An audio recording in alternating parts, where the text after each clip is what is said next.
Bersama kami, pemirsa indeks harga saham gabungan atau IHSG ditutup menguat signifikan di menit-menit terakhir jelang penutupan di perdagangan di hari Kamis dan kabar baik juga datang dari rupiah yang semakin perkasa di tengah pelemahan tajam indeks dolar Amerika Serikat.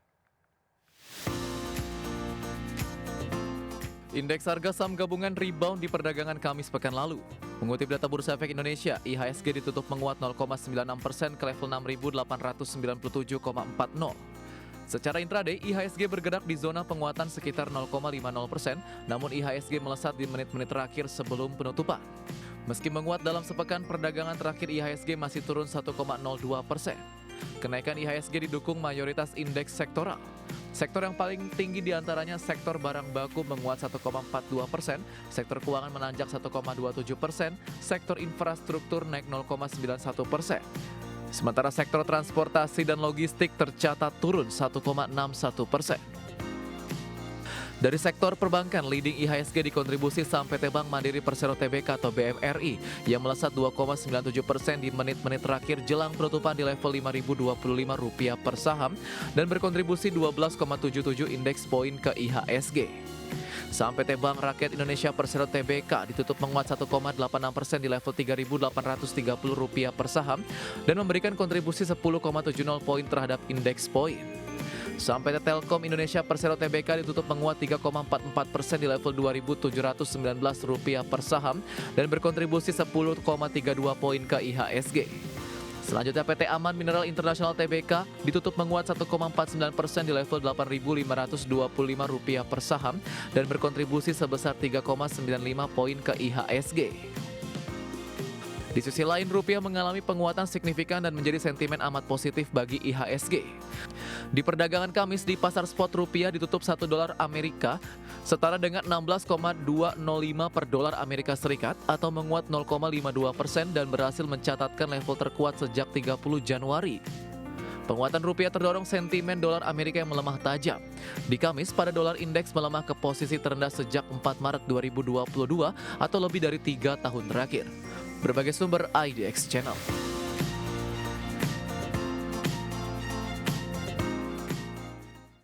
Ya, sementara itu Presiden Amerika Serikat Donald Trump mengumumkan bahwa pemerintah Amerika Serikat telah menandatangani perjanjian dagang dengan China pada tengah pekan lalu dan setelah itu Trump juga menyatakan akan segera menandatangani kesepakatan dagang dengan negara-negara lain dan salah satunya adalah dengan India.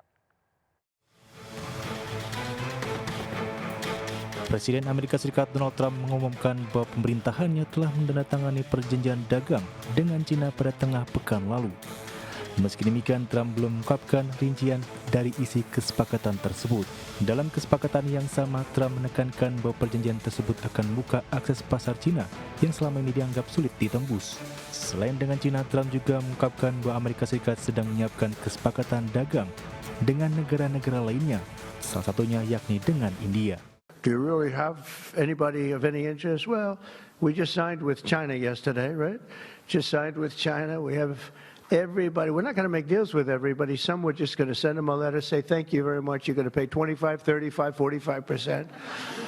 That's the easy way to do it. And my people don't want to do it that way. They want to do some of it, but they want to make more deals than I would do. But we're having some great deals. We have one coming up, maybe with India, very big one, where we're going to open up India. In the China deal, we're starting to open up China, things that never really could have happened. And the relationship with every country has been very good. Sebagai catatan, pejabat Amerika Serikat dan China sebelumnya telah menggelar pertemuan di London pada awal Juni untuk membahas tarif perdagangan. Sejak April lalu, Amerika Serikat memberlakukan tarif signifikan terhadap barang-barang impor dari China. Namun pada bulan Mei, kedua negara sepakat mencabut sebagian besar pengenaan tarif selama periode 90 hari pertama. Berbagai sumber untuk IDX Channel. Data inflasi terbaru Amerika Serikat menghidupkan kembali ketegangan antara ekspektasi pasar dan kehati-hatian Bank Sentral Amerika Serikat. Laporan Departemen Perdagangan Amerika Serikat menunjukkan inflasi inti atau PCE naik ke level 2,7% secara tahunan pada bulan Mei 2025, melampaui konsensus dan menambah lapisan kompleksitas dalam penentuan arah kebijakan moneter. Lonjakan PCE memperkuat kekhawatiran bahwa tekanan harga tetap persisten yang menjadi ujian tersendiri bagi Bank Sentral yang sejak awal menargetkan inflasi di angka 2%. Tekanan harga terbesar masih berasal dari sektor jasa dengan inflasi tahunan mencapai 3,4%. Adapun kejutan datang dari data konsumsi dan pendapatan. Belanja konsumen turun 0,1% dan pendapatan pribadi anjlok 0,4%, menunjukkan lemahnya daya beli di tengah tekanan harga dan kebijakan suku bunga tinggi yang terus-menerus mendapatkan sorotan dari Presiden Amerika Serikat Donald Trump yang meminta Chairman the Federal Reserve untuk segera memangkas suku bunga acuan.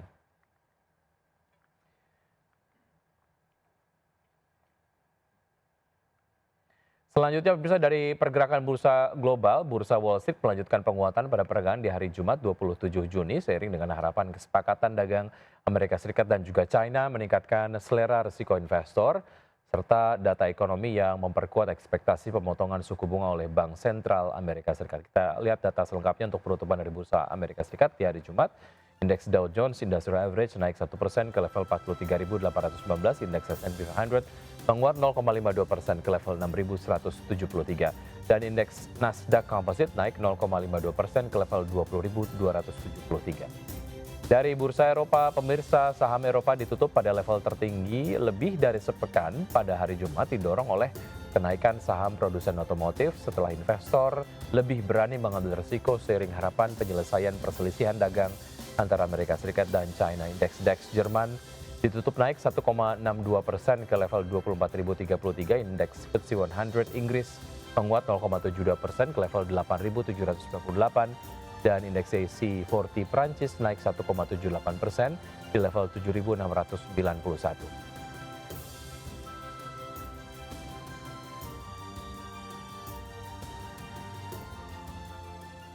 Ya, untuk berbincang pagi hari ini kami sudah terhubung melalui video conference ada Bapak Wawan Hendrayana, Vice President dari Infovesta. Selamat pagi Pak Wawan. Baik Pak Wawan, terima kasih sudah bergabung bersama kami di Market Buzz. Pak Wawan, kalau kita bicara mengenai data dan inflasi di Amerika Serikat, walaupun memang secara target Federal Reserve menyampaikan target penurunan akan 2 kali sampai dengan akhir tahun 2025.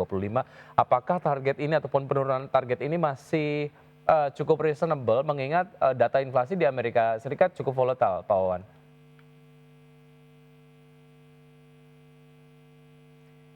Ya, Pak Wawan nampaknya masih di mute audionya, Pak.